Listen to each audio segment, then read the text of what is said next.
All right, welcome to Hannity, and this is a Fox News alert. Well, democracy is dead in the Democratic Party. The elitist coup led by Washington, D.C., Hollywood elitists, Democratic big money donors, it worked. Their surrogates, Obama, Clooney, Schumer, Pelosi, Hakeem Jeffries, they all assisted, interestingly, in this whole, quote, coup, if you want to call it that, Operation Dump and Destroy Biden. But interestingly, as of this hour, Obama, Pelosi, Schumer, Hakeem Jeffries are the most prominent Democrats not to endorse Kamala Harris. So after lying to all of you, the entire country, every voter for years about Joe Biden's obvious cognitive decline, Joe Biden bowed to the pressure, officially dropped out of the 2024 race, rendering the millions and millions of Democratic primary voters null and void. We are only 58 days before early voting gets underway in Pennsylvania and then rolls out in other states. We are only 106 days before the election. Now, party elites will bypass the people in their own party and handpick the next Democratic nominee. The party that waxes so poetic about the importance of voting and democracy. Democracy's on the ballot. Oh, it's on the ballot. Not exactly the way they've been characterizing it. They don't actually care about either of these things. Joe Biden, many other top Democrats have endorsed Biden's border czar, Kamala Harris, who dropped out of the 2020 Democratic primary before a single vote was even cast. We're going to have a lot more on Kamala. Stay tuned. That's in just a moment. But first, let us just simply state the obvious. If Joe Biden is not capable of handling the rigors of a campaign, which almost every Democrat is admitting to, then he certainly is not capable of fulfilling the duties of president of our country. That would mean Joe Biden does need to resign as soon as possible, take his family of grifters back to Delaware. If he had any decency at all, he would leave the White House this week and never come back. Think about this. We haven't even seen Joe Biden today. His decision announced in a letter posted on X. Apparently, he was unable or unwilling to even step in front of a camera and announce this historic decision in person. If he's unwilling to do this, then frankly, his cabinet ought to be invoking immediately the 25th Amendment. They ought to be doing it tonight, and they ought to be removing him from office. And with all that said, Joe Biden, in all truth, has never been up to the job. We have shown you his cognitive decline since before the 2020 election. Almost everybody in the Democratic Party and the state-run media mob, they all have lied to all of you since 2020.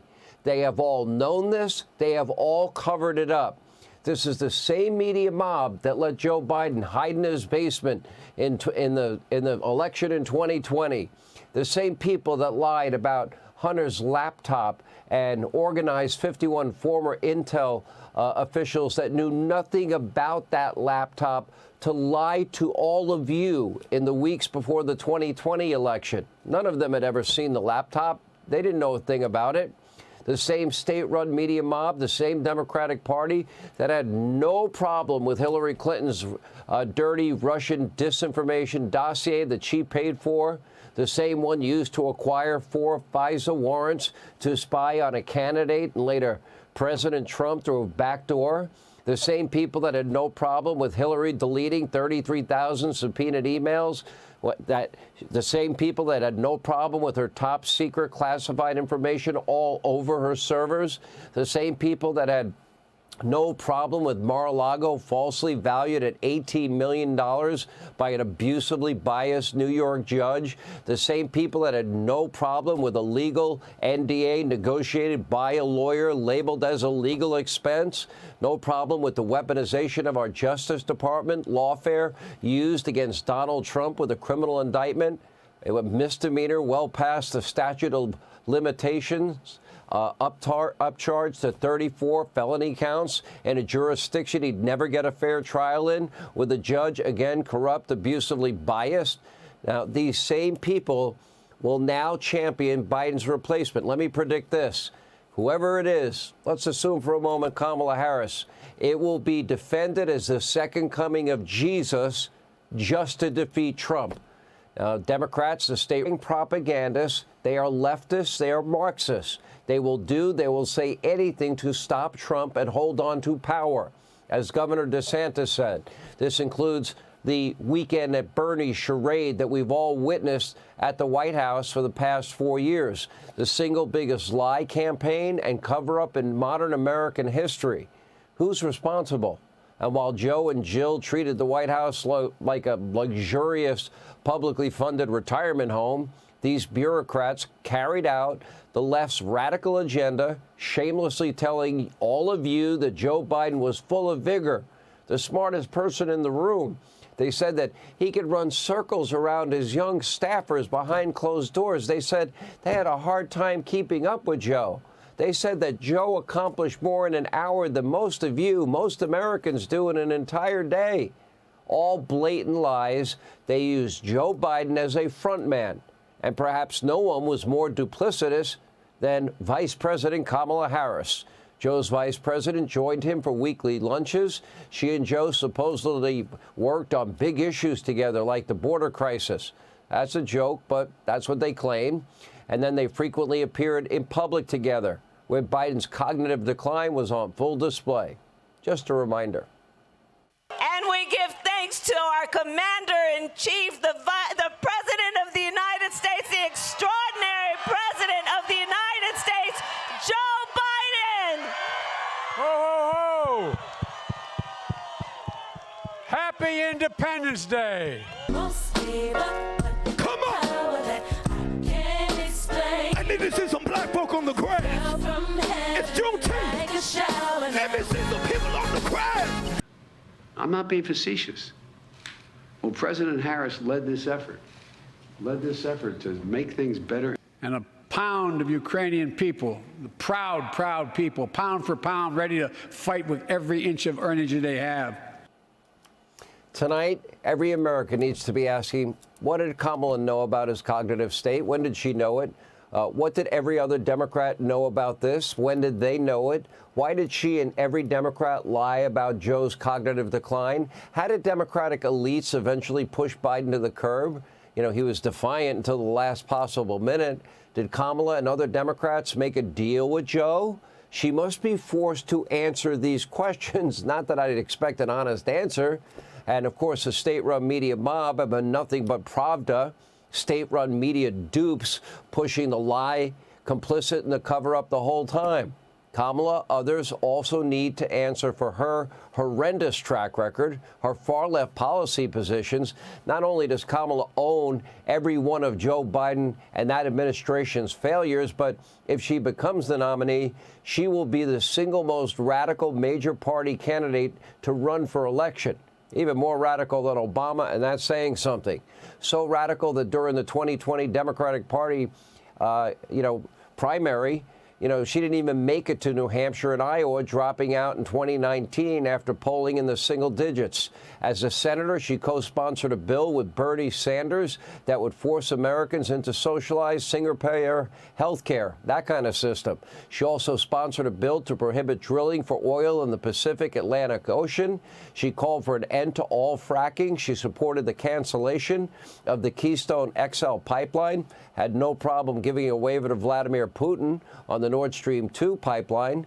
The Keystone XL would have created, thousands and thousands of high-paying career jobs. We would be getting 9 million barrels of oil from Canada a day as of now, of course, that would be efficiently transporting North American oil and gas to American refineries.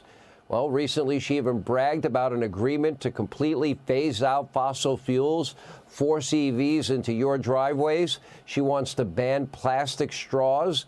I love my plastic straw. I hate those paper straws anyway.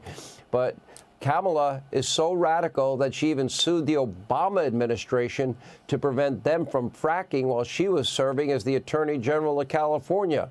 And Kamala even spearheaded efforts in the Senate to pass AOC's insane Green New Deal and vowed to eliminate the filibuster to get it done. In 2020, 4 days after that Minneapolis police precinct was burned to the ground by violent rioters, not mostly peaceful, violent, Kamala tweeted out this link to the Minnesota Bail Fund, calling on her following to chip in and help post bail for these criminals. After Kamala promoted the fund, its annual revenue reportedly jumped from about $250,000 in 2019 to a whopping $42 million in 2020. So how did Kamala's favorite bail fund spend that money? Well, in August of 21, the fund bailed out a man who had just been arrested on domestic assault charges. 3 weeks later, he got into a road rage incident and reportedly shot and killed a 38-year-old man.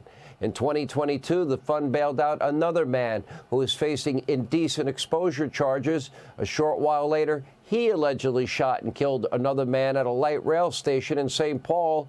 A jury convicted him of first-degree murder over the incident. Overall, according to even fake news CNN and their investigation, 65 people were bailed out of that Freedom Fund, by that Freedom Fund, while facing serious felony charges for violent crimes, sex crimes, and guess what? All of those perpetrators, they were eventually convicted on those charges. But thanks in no part to Kamala Harris, all of these offenders were able to live among your families for months, even years. But Kamala's radical track record doesn't end there. As vice president, she praised this year's hateful, anti-Semitic, anti-Israel riots on the left, even as her own administration revealed that Iran is funding these so-called demonstrations. Law and order means nothing to Kamala Harris, so it's no surprise that her role as border czar has been an abject failure. Aside from one short visit to El Paso, Kamala Harris hasn't lifted a finger to secure the border. Under her watch and Joe's watch, a record of 10-plus unvetted illegal immigrants from over 175 countries have poured into our country, including people, a record number of suspected terrorists, gang members, other criminals, other special interest aliens from America's top geopolitical foes, people from countries with terror ties. Her problems don't end there. Kamala Harris is also battling something called a likability crisis. Even after Biden's horrendous debate, she continued to underperform Joe in the polls. Here's just one reason that voters seem to detest Kamala Harris. You decide.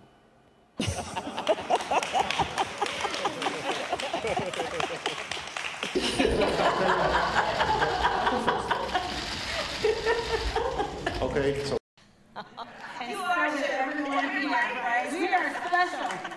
You know, And is that a socialist or progressive perspective? No. I thought we were supposed to conserve things. I couldn't reconcile it. Now I can. Yes, you're giggling, Vice President. Unfortunately for Democrats, it's not just the nervous laughter. According to reports, Kamala often refuses to prepare for important events, then blames her staff when things go wrong. Meanwhile, her public appearances are usually disjointed, confusing, cringeworthy, filled with platitudes about the significance of time. We're all passing through time, which is the passage of time, and Venn diagrams, in case you've forgotten. The largest investment ever to take on the climate crisis, roughly $1 trillion with a T. I had to. You think you just fell out of a coconut tree? You exist in the context of all in which you live and what came before you. One of the things I love are Venn diagrams. I love Venn diagrams. You need to get to go and need to be able to get where you need to go to do the work and get home. The significance of the passage of time, right? The significance of the passage of time. So when you think about it, there is great significance to the passage of time. More parents are seeing the value of educators when they had to bring their kids and said, we're not paying them nearly enough. It is time for us to do what we have been doing, and that time is every day. Every day it is time for us to agree. We all believe that when we talk about the children of the community, they are children of the community. So Ukraine is a country in Europe. It exists next to another country country called Russia. Russia is a bigger country. Russia is a powerful country. Russia decided to invade a smaller country called Ukraine. So basically, that's wrong. Let's be clear. It's not a done deal for Kamala right now. Many Democrats are polling better than she is, but according to Donald Trump, and he's right, it doesn't matter who the Democrats run because the policies will remain the same. Period. End of sentence. Take a look. So they're going to cook up something at the convention. They might throw Gretchen Whitmer at you. They might throw Gavin Newsom at you. They might throw Michelle Obama at you. Yeah, I wouldn't be worried about any of them. Look, they have bad policies. Forget about the people. They have an open border policy. They have a high tax policy. They have a bad military policy. The whole world is going woke. Their world is going woke. The Green New Scam, we're spending all our money on things that don't work. The whole thing is a mess. The president is 1,000% correct. The policies won't change. The sad reality in this modern Democratic Party is that they could nominate a dead person and it wouldn't matter. The policies, the agenda, the positions, they're decided by party elites and they speak with one voice. Voters are the least important voice inside of that party. They only listen to the donor class, Hollywood elitists like that idiot George Clooney, Nantucket elitists like the Obamas, the D.C. power-hungry elitists like Pelosi, Schumer, Hakeem Jeffries. In the Democratic Party, your vote doesn't matter. That's why unions, African Americans, Hispanic Americans, young people, they're switching to Donald Trump. But tonight, Democrats face another huge problem. The deadlines and regulations surrounding changing a candidate on a ballot, that varies from state to state. And by the way, they are tedious to say the least. For example, according to the Heritage Foundation, in Wisconsin, a ballot can't be changed unless a candidate dies, and it's currently unclear if the regulation applies before an official nomination. Meanwhile, in Nevada, a similar regulation applies. But that state, after next Friday, no change can be made on that ballot for the general election for any reason. Georgia, meanwhile, has regulations that require a convention for ballot changes. Make no mistake, there will be legal challenges in multiple states all across the country, and there is a chance that Biden's name will remain on the ballot in certain states. Democrats don't want to be in this position, but they're desperate to maintain power. It's all about beating Donald Trump at any cost. For the party elitists, beating Trump, staying in power, that's the only thing that matters. Hey, Sean Hannity here. Hey, click here to subscribe to Fox News YouTube page and catch our hottest interviews and most compelling analysis. You will not get it anywhere else.